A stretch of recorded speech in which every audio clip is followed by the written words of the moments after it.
The city was sleeping, but Zion was wide awake. He stepped out of his luxury black car and walked into his grand mansion. The clock showed 2:13 a.m., the hallway lights were dim, everything was quiet. Zion had just closed the biggest deal of his career. Reporters called it the $1 billion miracle. His business had just doubled overnight, but his face showed no joy. He walked inside with heavy steps, loosened his tie, and placed his phone on the marble table. No one was there to greet him, not that he expected anyone. His staff had strict orders not to disturb him. After midnight, he moved toward the dining area to grab a glass of water, and then he saw her. Meher, the new maid. Quiet, simple, and always working. She was wiping the dining table, moving slowly, her hands tired. Zion stared for a second, surprised. "You're still here?"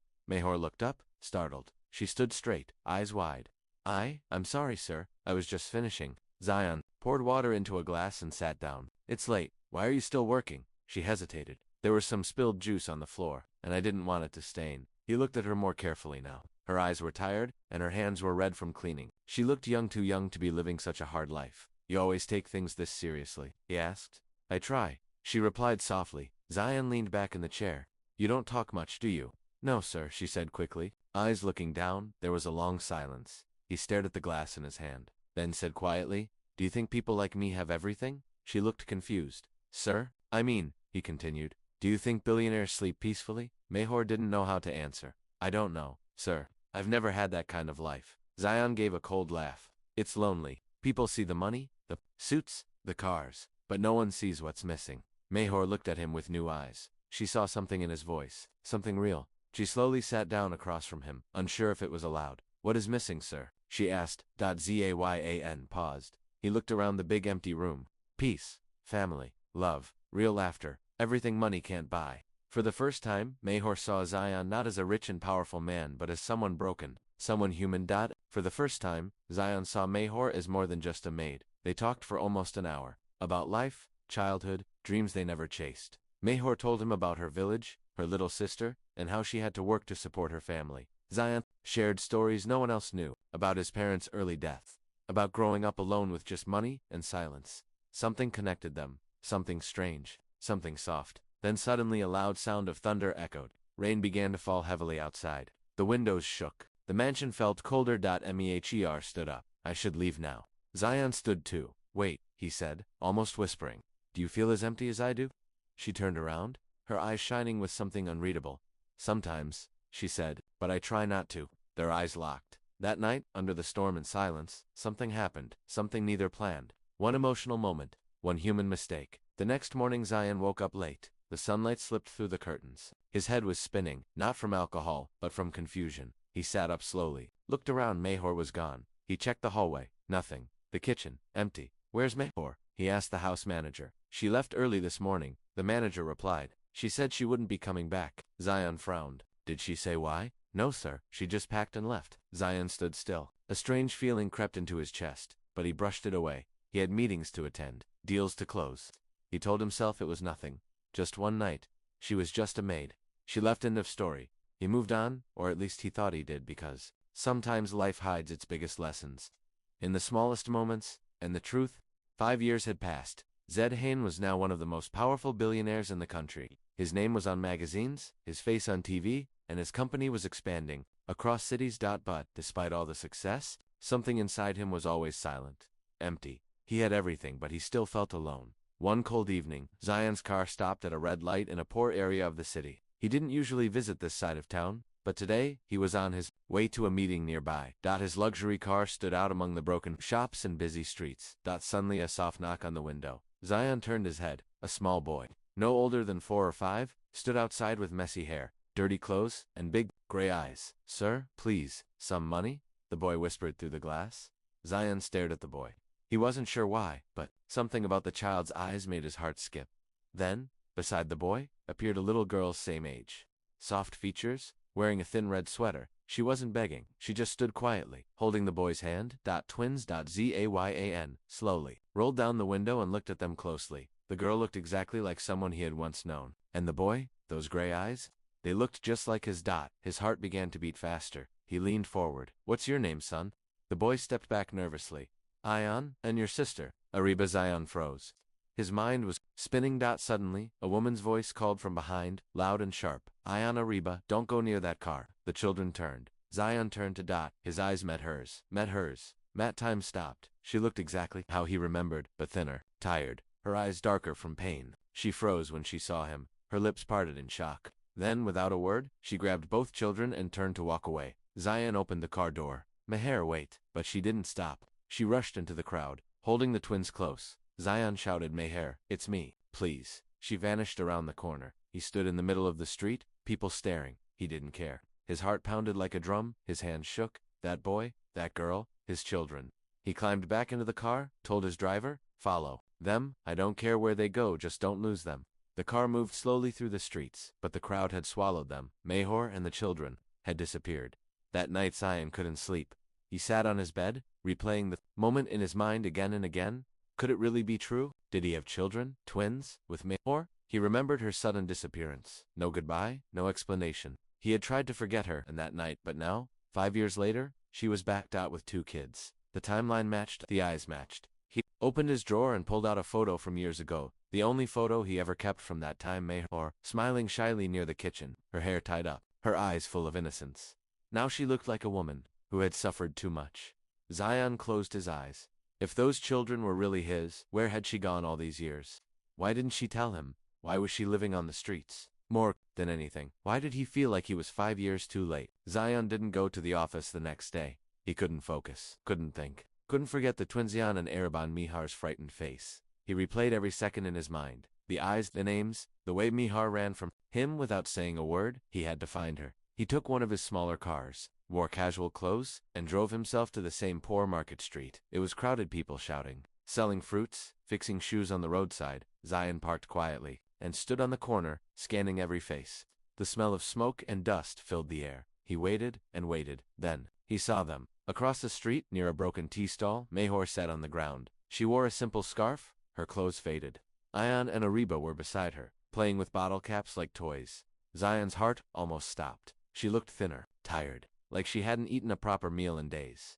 He took a slow breath and stepped forward. But before he could speak, Meher looked up and saw him. Her eyes widened.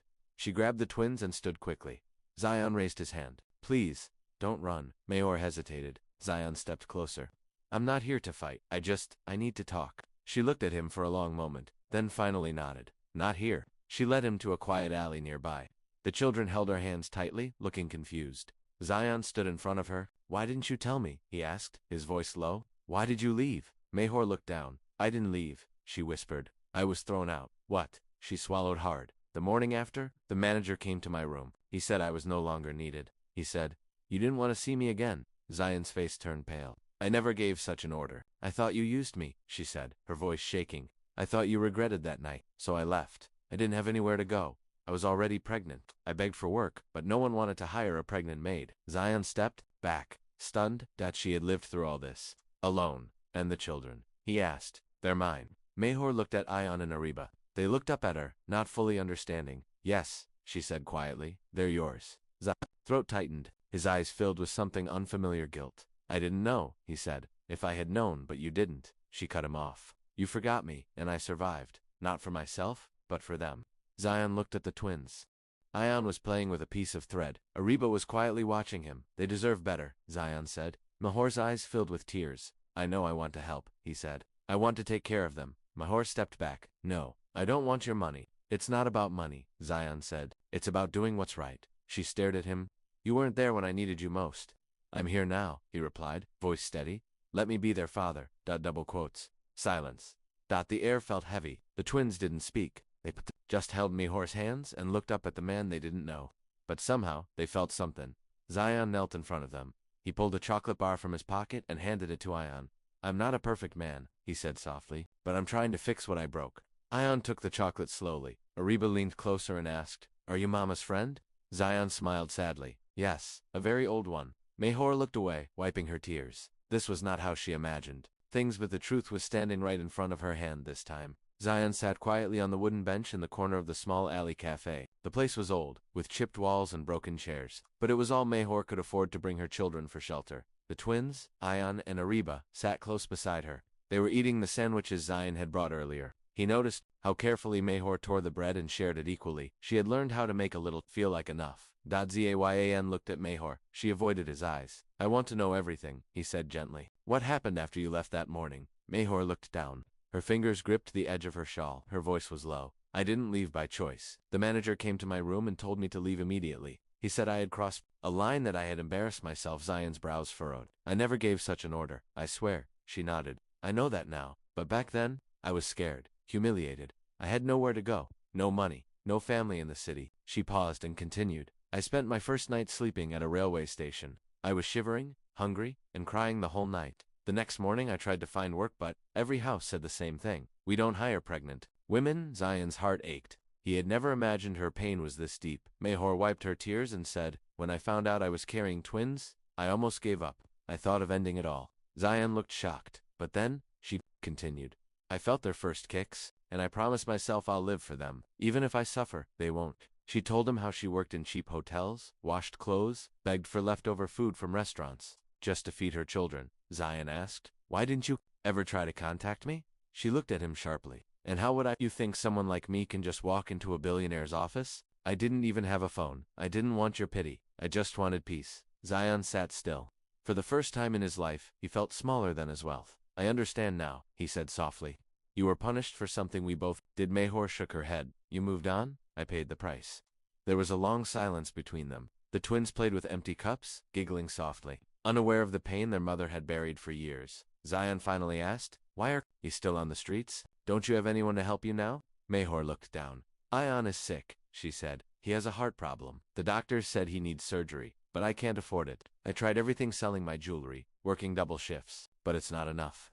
Zayan felt like the ground was slipping beneath his feet. Why didn't you come to me then? He asked again, voice filled with pain. Because I thought you wouldn't care, she replied. You forgot me once. I didn't want to beg. Zayan looked at Ayan. The boy was laughing, but now Zayan noticed he coughed a little too often. His face looked pale. His chest rose and fell too fast. He stood up and said firmly, come with me. Mahor stood too. We're to the hospital now. I'm not letting him suffer another day. She hesitated. And what if this is just guilt? What if you disappear again? Zayan looked her in the eyes. I can't undo the past, but I can protect his future, and yours. Mahor was quiet. Then Ayan reached for Zayan's hand and said, can we go now? Mr. Zayan smiled. He held the boy's hand tightly. Yes, son, let's go. That evening, the twins sat in the back seat of Zayan's car for the first time. No street noise, no cold wind, no hunger. Just warmth, a chance, and maybe a beginning. The hospital room smelled of fresh medicine and cold air. Ayan lay on the white bed, small and quiet, wires attached to his chest. His eyes were half open. He looked tired but calm. Zayan sat beside him, holding his tiny hand. For the first time in his life, Zayan felt helpless. This was his son, his blood, his child, and he hadn't even known the boy existed. A doctor entered with the reports. The condition is serious, he said gently. There's a hole in his heart. He needs surgery. The sooner, the better. Zayan nodded. Do everything you have to. Money is not a problem. The doctor looked surprised. The procedure is expensive. I said do it. Zayan cut in, his voice firm. I'll sign anything. Mahor sat in the corner, silent, watching everything. She had never seen Zayan like this worried, emotional human. He wasn't the cold billionaire from 5 years ago. He was a father now. Later that night, Zayan stayed at the hospital while Mahor took Ariba to the hotel room Zayan had arranged for them. He sat beside Ayan and gently brushed the boy's hair. I'm sorry, Zayan whispered. I should have been there. I missed your first words. Your first steps. Your first birthday. I don't deserve to be your father, but if you let me, I'll never leave again. Ayan opened his eyes a little and said weakly, Are you my dad? Zayan blinked away the tears. Yes, I am. Okay, the boy whispered. Then don't go. Zayan leaned down and kissed his forehead. I won't. The next morning Mare returned with Ariba. She brought breakfast. But Zayan had already arranged warm food from the hospital kitchen. Ariba ran to Zayan, surprising everyone, and hugged his leg. Zayan bent down, smiling. Good morning, princess. Mahor watched the scene quietly. Her heart was full of emotion. She had spent years protecting her children from the world. Now, the same man she feared was becoming the reason they smiled. The DNA test, though everything inside him told him the children were his. Zayan wanted to be sure. He called his private doctor. Quietly do a DNA test. For both children. Mahor found out and was angry at first. You still don't believe me? Zayan explained gently. It's not about trust. It's about knowing with full certainty so no one, not even the law, can separate me from them. She said nothing, but deep inside, she understood. The results the next day. Zion stood in the hospital hallway with the envelope in his hand. His heart raced. He opened it slowly, read the lines carefully. 100% match. They were his children. His knees felt weak. He sat down on the bench, closed his eyes, and let the truth settle in. He was a father, a real one, and now, he was ready to fight for them with everything he had. Bonding begins in the days that followed. Ion smiled more. He held Zion's hand, and asked him questions like, do rich people eat ice cream too? Can we have a big room with toys? Will you teach me how to read? Zion answered every question with a smile and, sometimes tears. At night, he told them bedtime stories, held their hands when they slept, and talked softly with Mahar. Mahar still kept her distance, but her heart was softening. She saw Zion, trying, and that meant more than words. One night, Zion found Mahar on the hospital balcony. She was staring at the stars. Thank you, she whispered, for saving him. Zion stood beside her. He saved me too. She looked at him. I don't know what this is, but my children are happy. That's all I ever wanted. He nodded. Let's take one step at a time. Mahar finally smiled just a little, and in that smile, Zion saw hope. The day of Ion's surgery arrived. Zion stood outside the operation theater, pacing back and forth. His eyes were fixed on the red light above the door. It blinked slowly, painfully, like each second was heavier than the last. Mahar sat quietly on a bench nearby, holding Ariba in her lap. She looked calm on the outside, but inside her chest was shaking. She prayed silently, again and again. Zion turned to her. He'll be okay. I know he will. Mahar nodded but didn't speak. Her hands were trembling. After 2 hours, the doctor came out. Zion rushed to him. How is he? Is he safe? The doctor smiled. The surgery was successful. He's in recovery now, but he'll need rest, care, and a healthy environment for a few months. Zion finally let out a deep breath. A storm in his chest calmed. Mersh broke into tears, soft and quiet. Zion sat beside her and placed his hand gently on hers. He's a fighter, just like his mother. Mahar didn't pull her hand away this time. A new plan. The next morning, Zion visited a quiet villa outside the city. It wasn't like his mansion. This one was smaller, peaceful, with a garden and a swing. He handed the keys to Mahar. This is for you and the children. No reporters, no cameras, just space to breathe. Mahar looked at him, confused. Why are you doing this? Zion answered calmly. Because you don't belong on the streets, and they don't deserve to grow up with fear. She paused. You could have just sent money. I don't want to be a stranger who writes checks. I want to be their father. The hesitation that night. In the new villa, Ariba laughed on the swing while Zion pushed her gently. Ion rested inside, under warm blankets. Mahar stood at the kitchen door, watching them. A small smile on her face, but her eyes still heavy. Zayan joined her.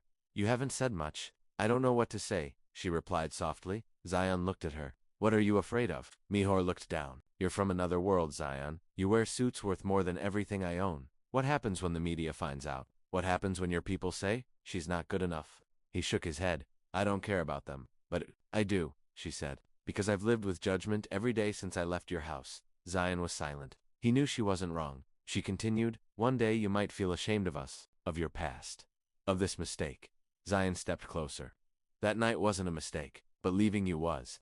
I don't want to fix it with guilt. I want to build something with you. Mahar looked at him, confused. He smiled. Not marriage, not promises, just a chance. Let me earn your trust again. Let me earn them. She looked toward the children, safe, warm, fed. Then she looked at Zion, the man she once feared. Now the man she wasn't sure how to feel about. You can stay, she whispered, but one wrong move, and I'll take them far away again. Zion nodded. Fair enough. The change begins. Days turned into weeks. Zayan would leave office early to help Mahar with dinner. He learned how to braid Ariba's hair. He helped Ion with reading. They painted the walls together, watched cartoons, ate on the floor. Zayan, the billionaire, slowly became something else, a real father. And Mahar. Her laughter started to return. But one night Mahar looked up and said, what happens when you want to return to your old life? Zion replied, I already have everything I need here. The morning sun peeked through the villa's curtains. Birds chirped softly outside. Everything felt peaceful. Zayan woke up with a smile. He stretched and looked around, but something felt off. The house was too quiet. He stepped out of the room and called Mahar. No answer. He checked the children's room. Ion and Ariba were still asleep, but Mahar was gone. Her shoes were missing. Her scarf, her phone. Zion's chest tightened. Not again. He searched every room, every corner of the garden. Nothing. Then he saw it on the kitchen table. A small envelope with his name on it. Zion, the letters. I opened the envelope with shaking hands. Zion, I know you've changed. I know your heart is sincere, but I still don't belong in your world. No matter how much you try, there will always be a difference between us. I left today because I want you to live freely with your name, your power, your freedom, but I'm not taking your children. Ion and Ariba deserve a future, a better one, and you're the only one who can give that to them now. Tell them I love them more than life. Maharsian stood frozen. His heart felt like it was breaking all over again. The search begins again, but this time, he didn't wait. He made phone calls, checked cameras, sent men to bus stations, shelters, hostels. Hours passed, and then one of his drivers called. She's near the old railway station, sir, sitting alone with a bag. Zion rushed there, heart pounding. He spotted her, sitting on a bench looking tired but calm. He walked straight to her. Did you think I would let you go again? He asked, voice shaking. Mihei looked up, surprised. You left the children, he said. You left your heart behind. I thought I was doing the right thing, she said. No, Zion said softly. The right thing is staying together. Mahor's eyes filled with tears. Zayan sat beside her. I don't want a life without you. Not anymore. And neither do Ayan and Ariba. He pulled something out of his coat pocket. Not a ring, not a contract. Just a drawing. It was made by Ayana's stick figure family. A man, a woman, 2 kids, all holding hands. Zion whispered, they already see you as family. Let me do the same. Meher finally smiled. A real one. She stood slowly, wiped her eyes, and nodded. Take me home. 1 year later, the small villa was now full of life. Laughter echoed in the hallways. Zayan taught Ayan how to ride a bicycle. Mehor and Ariba baked cakes every Sunday. There were no paparazzi, no luxury cars, no suits, just love, just healing, just family.